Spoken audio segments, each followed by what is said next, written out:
Eu sou o Manuel Carvalho e este é o P24. A festa do dinheiro a rodos parece ter acabado, mas ainda estamos longe dos fantasmas da Troika. Aquilo que é o programa da AD, que será o programa do próximo governo, seguramente que manterá o equilíbrio das contas públicas, manterá a redução da dívida pública e, portanto, estamos naquilo que depende do governo e da AD muito longe desse cenário e não é um cenário sequer execuível. Numa entrevista na semana passada a Vítor Gonçalves, na RTP3, o Ministro de Estado e das Finanças tratou de esvaziar um balão de preocupações sobre a situação económica e financeira do país, que cresce a cada dia que passa. Ao dizer que estamos longe desse cenário, o Ministro respondia a um aviso que o Governador do Banco de Portugal, Mário Centeno, fizera poucos dias antes. Assinalando que o contexto global pode levar a desequilíbrios na atividade económica, Mário Centeno pediu que se evitem medidas capazes de obrigar o país a ter de fazer um ajustamento doloroso como o da Troika. Foi essa a história do passado. Não queremos voltar a ver isso em Portugal, disse o Governador.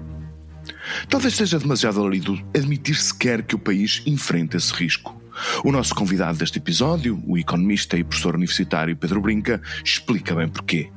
É bom dizê-lo, todos os indicadores da economia e das contas públicas são saudáveis. Em 2024, o país cresceu novamente acima da média europeia e o Estado teve um saldo positivo entre o que recebeu e o que gastou. Mas então, o que é que se está a passar para se voltarem a levantar, ainda cá longe, esses fantasmas terríveis do passado? Aconteceram várias coisas. No primeiro trimestre, a economia desacelerou. O Conselho de Finanças Públicas avisou em abril que o aumento de salários e o corte de impostos este ano vai fazer regressar o déficit em 2026. Na semana passada, a Comissão Europeia reviu em baixa o crescimento e deu razão ao Conselho de Finanças Públicas. Já esta segunda-feira, o Público revelava num trabalho do jornalista Sérgio Aníbal que as inquietações de Bruxelas com os desvios de Portugal aos gastos apresentados à União Europeia eram mais do que sensíveis. Mesmo que não haja razões para alarmes, há a certeza de que a festa de 2024, ano em que a despesa primária do Estado cresceu 12%, chegou ao fim. Perante este contexto, faz sentido cortar mais 500 milhões de euros de impostos e prometer aumentos quando a conjuntura se agrava, como faz o Governo? O Conselho das Finanças Públicas diz que não. Mário Centeno diz que não. E Bruxelas junta-se às críticas ao mostrar que a bonança acabou para Portugal. O Governo, ainda assim, contraria este pessimismo e promete cumprir todas as suas previsões. O que pensar então no meio deste ping-pong? Onde está a razão e a propaganda? Para ajudar a esclarecer este tema, pedimos a ajuda de Pedro Brinca, licenciado e doutorado em Economia pela Universidade de Estocolmo e professor associado com agregação da nova SBE, em Lisboa. Este é o P24 e o seu dia começa aqui. Pedro Brinca, muito obrigado por vir ao P24. Entre as dúvidas de Bruxelas, do Governador do Banco de Portugal e do Conselho de Finanças Públicas e a confiança do Governo, onde é que os cidadãos comuns, os portugueses, se devem colocar? Talvez a meio. Bem, estamos a falar relativamente à questão do déficit ou não das contas públicas. Há sempre uma salvaguarda e que tem sido usada extensivamente nos últimos anos, que tem a ver com a não execução de parte daquilo que estava orçamentado. Aliás, o Ministro da Coesão já admitiu essa possibilidade no que diz respeito à execução do PRR. Sim, principalmente aquela parte que é financiada por empréstimos e que isso conta como despesa, não é? Ou seja, há sempre essa possibilidade. Eu lembro-me que ainda num orçamento há 2 anos atrás, tenho em mente, 50% do investimento que estava previsto para a educação não foi executado. Porque há sempre essa possibilidade. Não é, diria eu, enquanto economista, algo que me agrade particularmente. Portugal, durante a década passada, teve períodos de investimento público anormalmente baixos, que eu creio que foram um problema para o crescimento do país. O investimento público não era suficiente para manter as infraestruturas existentes, sequer. Isso não é uma situação desejável. Não obstante, também sabemos que hoje as contas certas, algum dia teria que ser, são um bem político. E creio que ninguém quer estar, pelo menos para já, associado a situações de déficit. E creio que o Governo tudo fará para que essa situação não ocorra. Não obstante, os riscos são grandes. É óbvio que este cenário de déficit anunciado pela Comissão Europeia para 2026 resulta essencialmente um cenário de políticas invariantes, tendo em linha de conta as políticas de despesa que estão previstas, a diminuição do IRC, a diminuição do IRS e algum abrandamento económico. Aliás, a revisão do crescimento para a União Europeia foi bastante bruta, para usar uma palavra menos comumente usada nestes discursos. Creio que recuou cerca de 0,5% ou 0,7%, Sim. e isso poderá estar na gênese também de algum abrandamento por parte das receitas. Mas, de qualquer forma, professor, não faz muito sentido, portanto, neste momento, de estarmos aqui a falar da impossibilidade, mesmo que remota, de um ajustamento. Um ajustamento a que nível? Eu refiro-me às declarações do Governador do Banco de Portugal. Portanto, ele falou em tom completamente prudencial, não o anunciou explicitamente, mas, portanto, recomendou ao fim e ao cabo que nós temos que ter juízo, portanto, temos que ser prudentes, porque, enfim, aprendemos muito, ou seja, sofremos bastante com o último ajustamento, referia-se seguramente ao ajustamento da Troika, e, portanto, é uma coisa que, de todo, nós não queremos voltar a experimentar. Mas, portanto, isso parece, ainda não estamos sequer, portanto, no limiar desse risco. É grotesco. É grotesco comparar as situações. Nós estamos a falar de, em 2008, José Sócrates a ter aumentos históricos da função pública num contexto em que tínhamos 7, 8, 9% de déficit. Quer dizer, nós estamos a falar aqui, mesmo configurando-se e concretizando-se estes números que são apontados pela Comissão Europeia, mesmo assumindo que este alívio fiscal não se traduza numa aceleração económica, que mesmo esperando que as previsões de crescimento económico do Governo, que são mais otimistas que a generalidade das outras instituições, não se confirmem, estamos a uma ordem de magnitude e meia daquilo que levou ao ajustamento de 2011, ao bailout de 2011, e depois às políticas que nos foram impostas para podermos ter a ajuda que nos permitisse sanear as contas públicas e voltar a introduzir alguma estabilidade no país. Eu creio que aqui o maior perigo, sinceramente, enquanto cidadão, enquanto economista, que eu vejo, é precisamente que durante o ano, e até mesmo durante o próximo ano, haja aqui alguma execução de alguns investimentos que seriam importantes nas infraestruturas e que podem alavancar crescimento de longo prazo, que sejam postos em causa, ou seja, não seja feita a sua execução, precisamente por causa de não voltarmos a um cenário de déficits. Não obstante, essa política de contas certas é uma política que saúda. Até 2019 tínhamos tido um orçamento superavitário em democracia, não é? Creio que isso saúda-se. As pessoas não têm bem noção. Em 2022, cada português pagou mais de 400 euros de juros da dívida pública. Este ano, cada português está a pagar mais de 700. Aquilo que gastamos em juros da dívida pública é metade do orçamento nacional para a saúde. Ou seja, ter uma dívida pública mais baixa também nos protege um pouco das flutuações do contexto internacional. Um cenário de elevadas taxas de juros durante muito tempo, por mais disciplina orçamental que nós tivéssemos, levava-nos para a bancarrota, ninguém tenha dúvidas disso, não é? Mas, de qualquer maneira, portanto, nós perante este cenário de incerteza, portanto, até ao nível internacional, por causa das tarifas e, enfim, de alguns países que estão claramente, portanto, com problemas de abrandamento, nomeadamente a Alemanha, apesar de, enfim, no primeiro trimestre, surpreendentemente, a economia alemã ter crescido, mas, portanto, neste cenário e olhando aquilo que diz sobre a sua desconfiança, portanto, sobre o seu desconforto pelo corte no investimento público, a alternativa que resta a este governo, portanto, é cortar na despesa. Ou seja, na despesa, ou prescindir do corte de juros, portanto, isso é mais prudente nos aumentos da função pública dos pensionistas. Mas depois, será que, depois daquilo que aconteceu no ano passado, este governo consegue transformar a sua natureza, portanto, e ir por aí? Eu acho que depende muito das condições políticas que o próximo Parlamento produzir, e acho que depende muito daquela que será a próxima liderança do PS.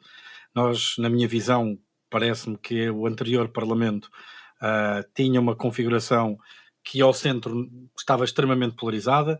Foi o próprio Pedro Nuno Santos que diz que não se deve entender ao centro.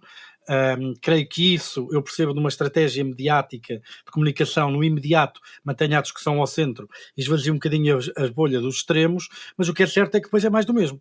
Nós passámos um verão inteiro a discutir a descida de 1 ponto percentual do IRC.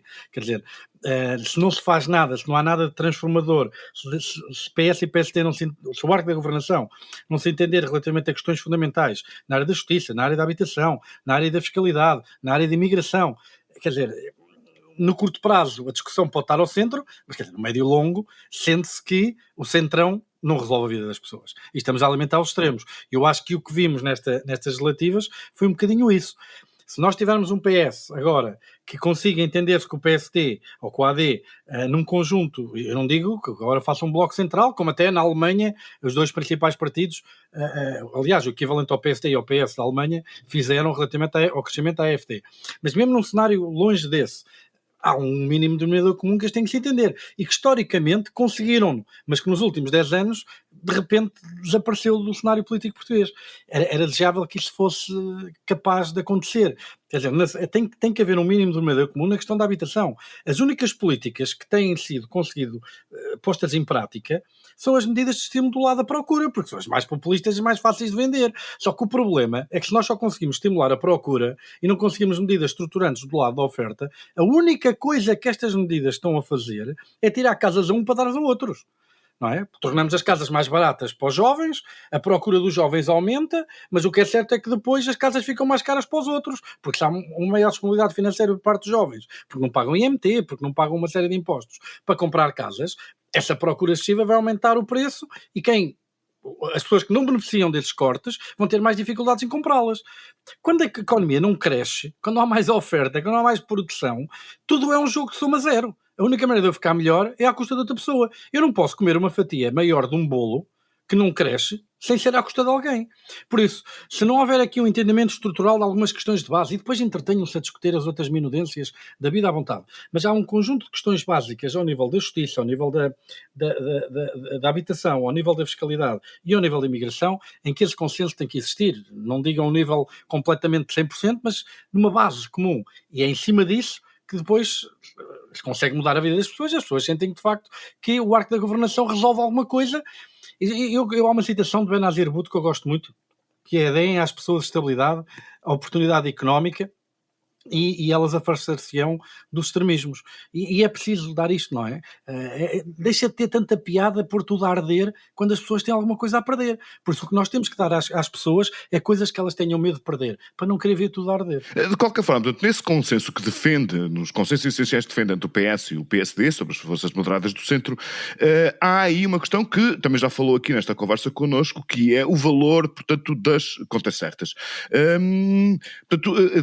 Sou levado a acreditar que, na sua opinião, todos os entendimentos que sejam possíveis fazer entre esses dois partidos, são os partidos mais do centro, esse desígnio, portanto, de manter as contas certas, será preservado, porque eles sabem que os seus eleitorados não perdoarão, portanto, o regresso às contas erradas, digamos assim. É assim, se estivermos a falar de uma situação em que a conjuntura internacional convence ao eleitorado que de facto é uma situação excepcional, e nós tivemos na altura do Covid, e, atenção, que em alguns indicadores dos mercados financeiros aquilo que aconteceu com as tarifas é comparável ou até superior, alguns indicadores de incerteza, etc., chegou a ser inclusive superior aos valores que esses indicadores negativos de incerteza tiveram na altura do Covid.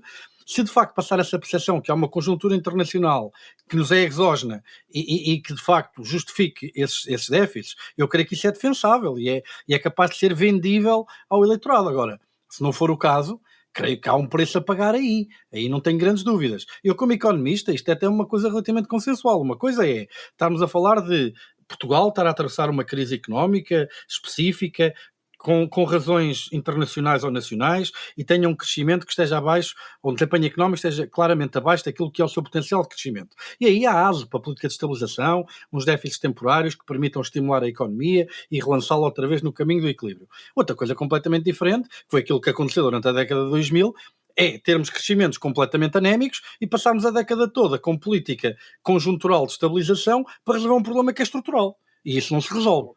Essa política conjuntural de estabilização, portanto, isso, traduzido em miúdos, é mais despesa. É mais despesa se a economia estiver a crescer abaixo daquilo que é o seu potencial. Agora, eu quero é que me convençam que existem políticas, que existem condições para a economia crescer mais e que isto é um problema de conjuntura e não é um problema estrutural. Ora, eu estou convencido que a maior parte dos problemas de Portugal são estruturais, não é um problema de conjuntura. Não é este semestre ou este trimestre ou alguma reconfiguração das cadeias de valor e diversificação de mercados, porque agora os Estados Unidos têm esta questão das tarifas. Nós exportávamos muito, o nosso principal item de exportação são equipamentos para o setor automóvel.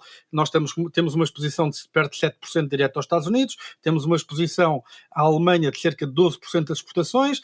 A Alemanha exporta muito para os Estados Unidos, por isso o impacto das tarifas não é apenas aquele direto, é também o indireto. Ou seja, há aqui questões conjunturais que eu percebo que possam justificar algum tipo de apoio orçamental a relançar a economia. Mas eu creio, e acho que a maior parte dos economistas concordaram comigo, que as questões de Portugal são, na sua maioria, estruturais. Portugal continua com taxas de crescimento manifestamente abaixo daquelas que são tipicamente as taxas de crescimento de países no nosso escalão de rendimento, vis-à-vis República Checa, vis-à-vis a Polónia, vis-à-vis todos os outros países que estão ali na casa entre os, 75% e 85%, 88% do rendimento médio comunitário em período a poder de compra. Por isso, esses são os problemas estruturais que é preciso atacar. E se não me convencerem que eles não estão resolvidos, estar a endividar-nos sem resolver esses problemas é repetir a década de 2000, não é? A regressar ao passado, portanto, enfim, e aí sim o aviso, portanto, não é diretamente um aviso de Mário Centeno, pode voltar a fazer sentido. Pedro Brinca, muito obrigado por ter vindo ao P24, foi um prazer enorme tê-lo aqui connosco. Muito obrigado. Vêm aí dias muito quentes lá para o final da semana. Dias daqueles que nos convidam a comer gelados. Só que, da mesma forma que provoca temperaturas elevadíssimas no final de maio, a crise climática também está a afetar a produção de ingredientes essenciais para os gelados, como a baunilha, ou o cacau, ou o café. Estes produtos estão a registrar quedas assinaláveis da produção por causa das mudanças do clima e, em consequência, no caso do café ou do cacau, estão a bater os preços mais altos dos últimos 50 anos. Não há ainda assim que desesperar. Talvez tenhamos de comer menos gelados, mas enquanto houver verão, certeza que não deixaremos de comer gelados. O P24 regressa amanhã. Tenham um bom dia. Para não perder os novos episódios, subscreva este podcast do Público na sua aplicação preferida. Para além deste programa, há mais para descobrir em público.pt/podcasts. O Público fica no ouvido.